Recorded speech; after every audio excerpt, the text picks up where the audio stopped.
দর্শক, আমরা এখন সোশ্যাল মিডিয়ায় দেখি যে আসলে চায়নার কিছু প্রোডাক্ট বের হয়েছে, সেগুলো দিয়ে মাছ ধরা হয়। অর্থাৎ জলাশয়ে এটা ফেলে রাখলেই মাছ চলে আসে, মাছ ভেতরে ঢুকে। তো আমি রাস্তা দিয়ে যাওয়ার সময় দেখলাম যে এখানে বসে এক ভদ্রলোক বিক্রি করছে।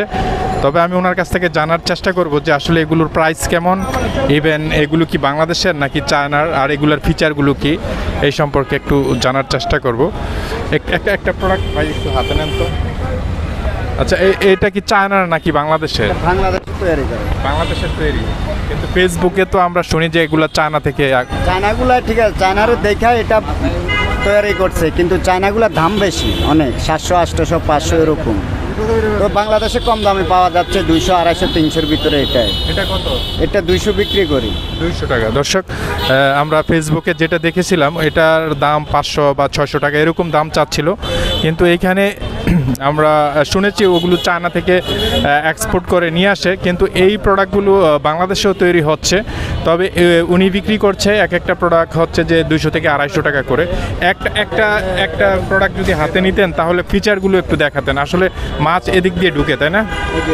এখানে কিছু খাওয়ান জাতীয় দিয়ে দিবেন। কোনো খাবার দিতে হবে? হ্যাঁ, কিছু খাওয়ান জাতীয় দিয়ে মুখটা বন্ধ করে দিবেন। এই যে বাস শেষে, এরপরে পানিতে পালাই দিবেন, খালে বিলে জমিনে, বাস মাছ ঢুকবে। সকালবেলা আপনি এটার নিয়ে আসবেন, এই যে আবার মুখটা খুললে মাছগুলো বাইর করবেন।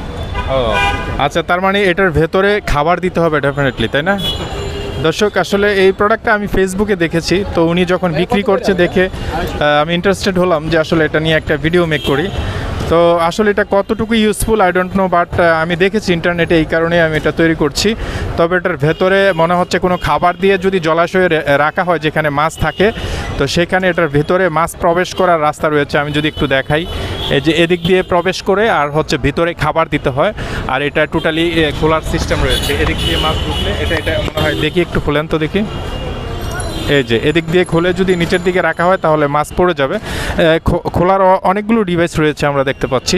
তো যাই হোক, আপনারা ইতিমধ্যে হয়তো দেখেছেন, আর এর আগেও সামাজিক যোগাযোগ মাধ্যমে দেখেছেন। আবার অনেকে একজনও অভিযোগ করলো যে নোয়াখালীর এক ভদ্রলোক দেখলাম যে অনেকক্ষণ পানির নিচে রাখার পরেও এটার মধ্যে মাছ যাচ্ছিল না। তো আমার মনে হয় যে ওখানে মাছ ছিল না, নাকি ডিভাইসের এটার কোনো প্রোডাক্টের কোনো সমস্যা, এটা এখনও জানি না। তবে আমি বাড়িতে যাওয়ার সময় আমার মনে হচ্ছে যে একটা নেওয়া উচিত, কারণ খুব সহজ উপায়। এটার মধ্যে যদি দড়ি রেখে বা দড়ি দিয়ে বেঁধে তারপর দূরে ফালাই দিলেই হবে না, প্রায় 1 ঘন্টা 2 ঘন্টা পরে টেনে উপরে নিয়ে আসলে হয়তো বা মাছ থাকলে এটা বের করা সম্ভব হবে। তো দর্শক, আপনারা হয়তো দেখেছেন, এটা কেমন লাগলো ডেফিনেটলি শেয়ার করতে ভুলবেন না।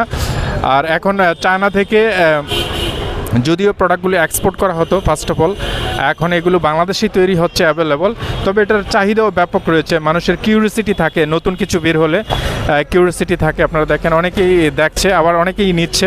তো আপনারাও চাইলে রাস্তায় বা ঢাকা শহরের যে কোনো রাস্তার অলিগলিতে এখন পাওয়া যাচ্ছে এই প্রোডাক্টটা। আর আমি যেখান থেকে ভিডিওটা নিচ্ছিলাম সেটা হচ্ছে যে বাইতুল মোকাররমের পুরো উত্তর গেট থেকে। তো ডেফিনেটলি